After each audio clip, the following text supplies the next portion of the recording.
In the tech world, a name is supposed to mean something, right?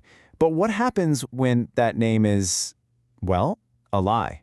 Today we're digging into the story of a graphics card with a hidden identity, a product that really makes you wonder what a name is even worth. I mean, we've all been there. A company slaps a Super or an XT or just a bigger number on a new gadget, and right away we expect it to be faster, better, a genuine upgrade. That name is like a promise of progress. But what if that name is just a disguise? What if what's underneath the label is something else entirely? That's the exact mystery we're cracking open today, and it all centers on one very specific graphics card, the Radeon RX590. All right, so let's start at the beginning. Our story kicks off with the original AMD Radeon RX 590. Now, this card was supposed to be the grand finale, the ultimate version of a really legendary GPU architecture. It was meant to be the king of the Polaris family. See, the RX 590 was the top dog of AMD's mid-range Polaris lineup for one big reason. It had this key advantage, a smaller 12-nanometer manufacturing process. Now, what that really means is that AMD could just crank the clock speeds way up. This gave gamers a really awesome, affordable way to play their favorite games at high settings in 1080p. And if you look at the family tree, you can see this really clear, logical progression, right? You go from the 480 to the 580, and then bam, the 590. Each step was just a smart refinement that gave us the most powerful version of the chip yet. It's a simple, straightforward story of evolution, or so we thought. Okay, but just when everyone thought the book on Polaris was closed for good, the story takes this sharp, totally unexpected turn. It's like a ghost from the past was about to show up.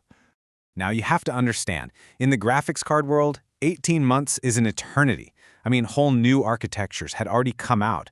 So for a new RX 590 to just suddenly appear out of nowhere, and only in one country, that was just bizarre. It was called the RX 590 GME. And on paper, it looked right. I mean, it had the same number of shaders, the same memory setup. The name was pretty much identical. But tech enthusiasts and journalists, they smelled something fishy right away. They started asking, is this a real new card, or is there something else going on here? So to get to the bottom of this, we can't just trust the name on the box. Nope. We have to look past all the marketing, past the branding, and get right to the heart of the card, the silicon itself. And here it is, the big reveal. When people ran hardware analysis tools, they discovered the GME wasn't a 12-nanometer Polaris 30 chip at all. It was a 14-nanometer Polaris 20 chip. That's the exact same silicon you'd find in the older, slower Radeon RX 580. The different device ID was pretty much the final nail in the coffin. This was, without a doubt, a rebrand. Okay, here's an easy way to think about it. The real RX 590, with its 12-nanometer process, that's like a modern, super efficient engine. It gets you more power, but burns less fuel. The RX 590 GME, on the other hand, with its older 14-nanometer process, that's like an old engine that's been tuned to its absolute limit. It's just burning way more fuel trying to keep up, So, okay, that's the tech side. But the big question is, how does this all translate to the real world? Like, does the GME's disguise actually hold up when you're in the middle of a game? Well, the benchmarks, they don't lie. The real 12-nanometer RX 590 is just consistently faster. If you look at a really demanding game like Assassin's Creed Odyssey, that performance gap stretches to nearly 20%. The GME is, at its core, just an overclocked RX 580, and guess what? It performs exactly like one. And get this, here's the real kicker. That less powerful, older chip inside the GME, it actually sucks down more power on average than the real RX 590, so it's working harder and burning more electricity just to give you a worse experience. I mean, that is literally the definition of inefficient. And yeah, the community's reaction was, let's just say, pretty blunt.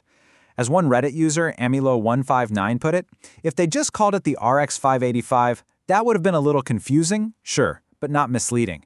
But slapping the RX 590 name on it? For a lot of people, that crossed a line. So this brings us to the obvious question, right? Why? Why would AMD and its partners do this? If the card is slower and less efficient, why on earth would you give the flagship name? Well, the answer, as it often is, comes down to market strategy and just plain old manufacturing logistics. So think about it. By early 2020, there was probably a big surplus of really high-quality 14-nanometer Polaris chips just sitting around. The GME was a pretty clever way to sell off that old inventory. It was perfect for the massive internet cafe market in China, a market that needed tons of reliable, affordable 1080p cards, and it filled a tiny price gap, coming in about $15 cheaper than a real 590. So at the end of the day, it was a business decision. From a manufacturing and sales point of view, it made total sense. But for you, the consumer, it was a really confusing marketing tactic that just blurred the lines and made an old product seem way newer than it actually was. Okay, so why are we even talking about this old drama today? Because these cards are all over the used market, and if you're not careful, you could very easily get burned. Yeah, the biggest risk here is something called flashing. See, a shady seller can take an even older RX580, force the RX590 GME's software, its BIOS, onto it, and then try to sell it as the more expensive card. And that is a recipe for disaster. We're talking system crashes, instability, it can even permanently damage the hardware. But don't worry, here's how you can protect yourself. It's super easy. Download the free tool GPU-Z. A real, genuine RX590 is going to show up as a Polaris 30 chip. It's going to say 12nm for the process size, and the device ID will end in 67DF. If you see Polaris 20, 14nm, or a device ID ending in 6FDF, you're looking at a GME, or even worse, a flashed RX580.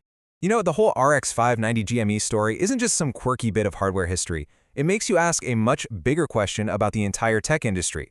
When a company takes an old product and gives it a new name, when does a refresh stop being a refresh and become a deceptive rebrand? And really, who's supposed to be drawing that line?